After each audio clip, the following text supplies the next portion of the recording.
সাবধানে যাইস বাবা, নিজের খেয়াল রাখি। ঠিক আছে, আমি আমার খেয়াল রাখতে পারবো।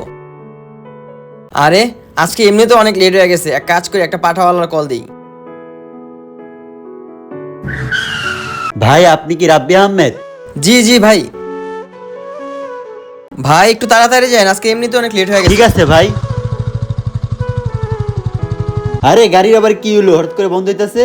বুঝলাম না কি হলো। আরে ভাই কি হইছে? ভাই হঠাৎ করে গাড়িটা বন্ধ হয়ে গেছে। আপনি একটু দাঁড়ান, এখনই দেখতেছি গাড়ির কি হইছে। আচ্ছা ভাই, এটার কতক্ষণ টাইম লাগতে পারে? ভাই ঘন্টা খানিক লাগবো ভাই, একটু দাঁড়ান, আমার একটা পরিচিত মেকানিক আছে, ওটা ফোন দিতেছি।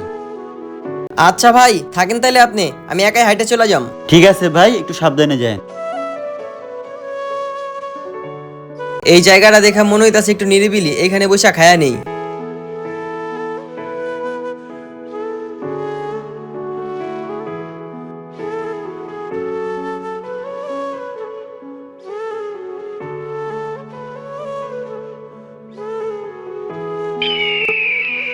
ঠিক আছে মা, আমি গেলাম, আমার অনেক লেট হয়ে গেছে গা। বাবা তুই একটা মিনিট দাঁড়া, তোর জন্য আমি খাবার বানাই। আরে না না মা, কি কও, আমার এমনিতে লেট হয়ে গেছে, আমি দরকার পড়লে বাড়িতে খাবার কিনা খাবো না। আর এমনিও ঘরের খাবার ভালো হয় না, ঘরের খাবার কে খায়? বাবা এক মিনিট দাঁড়া দাঁড়া, তোরা এক্ষুনি খাবারটা দিতে। আরে মা তুমি প্যারা দিও না তো, তোমার প্যারা আজকে তাইলে অনেক লেট হয়ে যাবো গা।